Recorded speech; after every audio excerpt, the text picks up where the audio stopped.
সহজে জমি রেজিস্ট্রেশন পদ্ধতি। বাংলাদেশে জমি রেজিস্ট্রেশন অথবা নিবন্ধন করা একটি গুরুত্বপূর্ণ আইনি প্রক্রিয়া।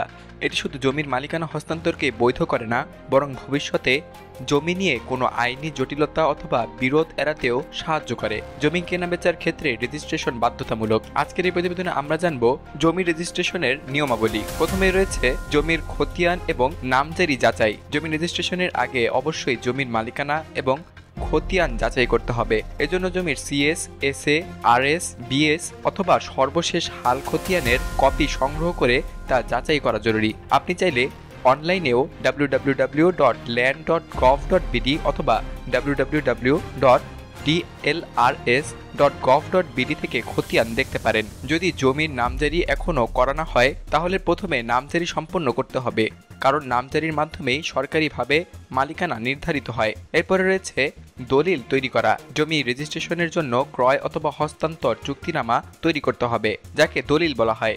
এটি একজন অভিজ্ঞ আইনজীবীর সহায়তায় তৈরি করাই উত্তম। দলিলে জমির পরিমাণ, ট্যাগ নম্বর, মৌজা, খতিয়ান নম্বর, ক্রেতা এবং বিক্রেতার পরিচয় এবং মূল্য সহ যাবতীয় তথ্য সুনির্দিষ্টভাবে উল্লেখ করতে হবে। ভুল অথবা অস্পষ্ট তথ্য ভবিষ্যতে জটিলতার কারণ হতে পারে। স্ট্যাম্প এবং নিবন্ধন ফি নির্ধারণ। জমি রেজিস্ট্রেশনের জন্য নির্ধারিত কিছু সরকারি ফি রয়েছে। সাধারণত জমির সরকারি নির্ধারিত মূল্যের উপর ভিত্তি করে এসব ফি নির্ধারণ করা হয়। এর মধ্যে উল্লেখযোগ্য হল স্ট্যাম্প ডিউটি, নিবন্ধন ফি এবং অতিরিক্ত ভ্যাট ও সেস। সংশ্লিষ্ট সাব রেজিস্ট্রার অফিসে গিয়ে জমির ভ্যালুয়েশন অনুযায়ী আপনি মোট কত টাকা ফি দিতে হবে তা জেনে নেওয়া যায়। দলিল রেজিস্ট্রেশনের জন্য দাখিল। দলিল প্রস্তুত এবং স্ট্যাম্প ফি পরিশোধের পর তা সাব রেজিস্ট্রার অফিসে জমা দিতে হবে। এ সময় ক্রেতা এবং বিক্রেতা উভয়েরই উপস্থিতিতে দলিলে স্বাক্ষর নেওয়া হয়। প্রয়োজনীয় কাগজপত্রের মধ্যে থাকে জাতীয় পরিচয়পত্র, খতিয়ানের কপি, নামজারি কাগজ, ছবি, টিআইএন সার্টিফিকেট যদি প্রযোজ্য হয় এবং স্ট্যাম্পযুক্ত দলিল। সব কাগজ ঠিক থাকলে সাব রেজিস্ট্রার দলিলটি রেকর্ড করেন। নকল দলিল সংগ্রহ। রেজিস্ট্রেশন সম্পূর্ণ হওয়ার কয়েকদিনের মধ্যে সাব রেজিস্ট্রার অফিস থেকে রেজিস্ট্রার দলিলের একটি সত্যায়িত কপি সংগ্রহ করা যায়, যেটিকে নকল দলিল বলা হয়।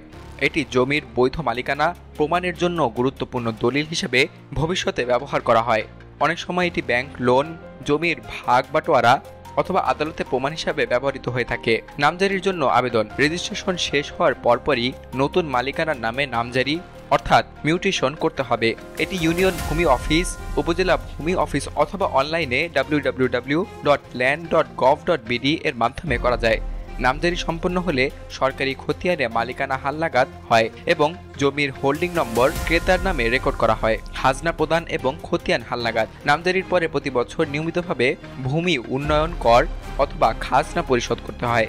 খাজনা দেওয়ার পর প্রাপ্ত রসিদ এবং হালনাগাদ খতিয়ান জমির দখল এবং মালিকানার প্রমাণ হিসেবে কাজ করে।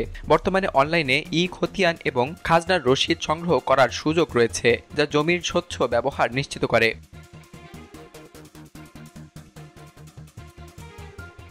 বাংলাদেশে জমি রেজিস্ট্রেশনের পুরো প্রক্রিয়াটি আইনি এবং প্রশাসনিক দিক থেকে অত্যন্ত গুরুত্বপূর্ণ এবং সংবেদনশীল। প্রতিটি ধাপে সঠিকভাবে এগোলে ভবিষ্যতে জমি নিয়ে কোনো ধরনের জটিলতায় পড়তে হবে না। এজন্য অভিজ্ঞ আইনজীবী অথবা জমি বিষয়ক পরামর্শকের সহায়তা নিলে প্রক্রিয়াটি আরও সহজ এবং ঝামেলা মুক্ত হবে। জমি রেজিস্ট্রেশন শুধুমাত্র একটি লেনদেন নয়, বরং এটি মালিকানার বৈধ স্বীকৃতি এবং ভবিষ্যতের নিরাপত্তা।